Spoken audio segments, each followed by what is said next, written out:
Bismillahirrahmanirrahim. Assalamualaikum Ustaz. Waalaikumsalam warahmatullahi Gimana wabarakatuh. kabarnya? Alhamdulillah. Antum gimana Ustaz kabarnya? Alhamdulillah. Semoga dalam keadaan baik. Nggih, amin amin. Amin. Oh ini Ustaz, ada yang kita mau nanya. Ya. Ini akhir-akhir ini kan banyak terjadi fenomena orang Islam, Ya. tapi mereka sepertinya kayak meninggalkan identitas mereka. Kayak mungkin cara berpakaian, potongan rambut, atau gaya hidup gitu. Iya. Nah itu gimana Ustaz kalau menurut aturan dalam Islam gitu Ustaz? Ya. Gitu. Nah. Bismillah, alhamdulillah, wassalatu wassalamu ala rasulillah, amma ba'd. Masalah seperti ini lebih banyak dirasakan oleh para remaja, mungkin Ustaz.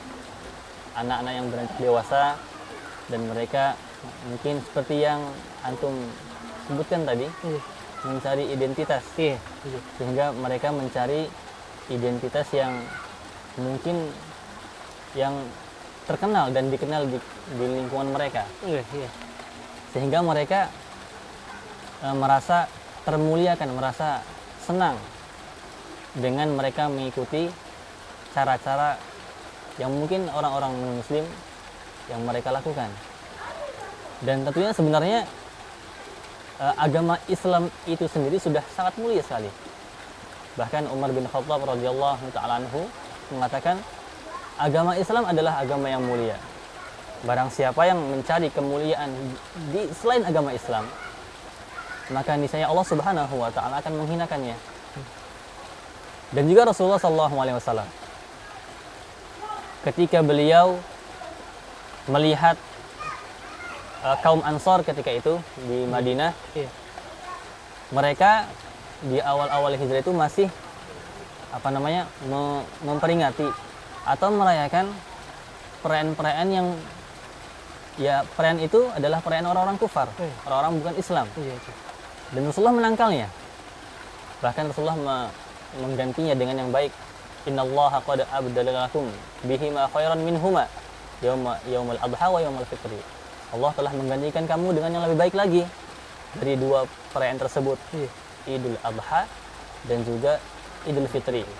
Artinya ini walaupun itu hanya sebuah ikut-ikut saja, sebuah kebiasaan saja, tentunya ini perlu dijauhi bagi setiap umat Islam, sehingga tidak ikut-ikutan sama mereka.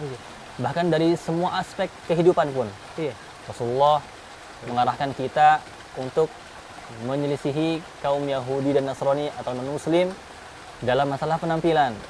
Seperti misalnya memelihara jenggot dan mencukur kumis, a'ful liha wa ahfus syawarib, khaliful yahud wa khaliful musyrikin. Biarkan jenggot dan gunting kumisnya supaya kita menyelisihi orang Yahudi dan orang musyrikin. Bahkan dalam segi ibadah juga, ketika Rasulullah SAW melihat kaum Yahudi puasa Asyura juga sama seperti orang Islam, maka Rasulullah ketika itu mengarahkan kepada para sahabat untuk puasa sebelum hari Asyura dan juga puasa juga setelahnya, atau pilih antara dua tersebut. Ini sumu yauman ba'dahu au yauman qablahu. Puasa Asyura itu harus diiringi hari sebelumnya atau hari setelahnya. Supaya apa? Untuk menyelisihi mereka orang Yahudi yang sama juga puasa Asyura. Bahkan yang lain misalnya Rasulullah ketika melihat kaum Yahudi dan Nasoro, mereka suka membuat ibadah-ibadah atau tempat-tempat ibadah mereka di atas kuburan. Rasulullah melaknat kaum Yahudi dan Nasrani. La'natullah 'alal yahudi wan nasara ittakhadhu qubur anbiya'ihim masajida. Telah dilaknat Yahudi dan Nasrani yang mana mereka menjadikan kubur-kubur sebagai tempat ibadah. Maka Rasulullah mengarahkan, ala fala tattakhidul qubur masajida. Jangan kalian jadikan kuburan-kuburan itu menjadi masjid. Ini diantara arahan dari Rasulullah SAW supaya kita tidak mengikuti mereka.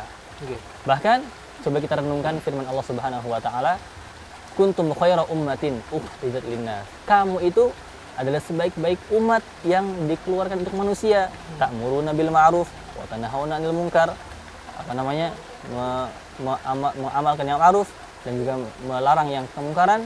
Walau yu'minuna ahlul kitab lakana khairul lahum. Kalau misal ahlul kitab itu beriman, itu lebih baik. Namun kebaikan dari mereka adalah orang-orang fasik. Nah, mungkin seperti itu. orang-orang remaja sekarang ya, sehingga mereka banyak mengikuti kebiasaan-kebiasaan orang kufar. Mungkin mereka merasa jauh dari agama Islam dan mungkin mereka butuh belajar lagi, diarahkan untuk belajar. Wallahu a'lam. Seperti itu. Jazakallah khairan. Waalaikumsalam. Oke. Jazakumullah. Ya.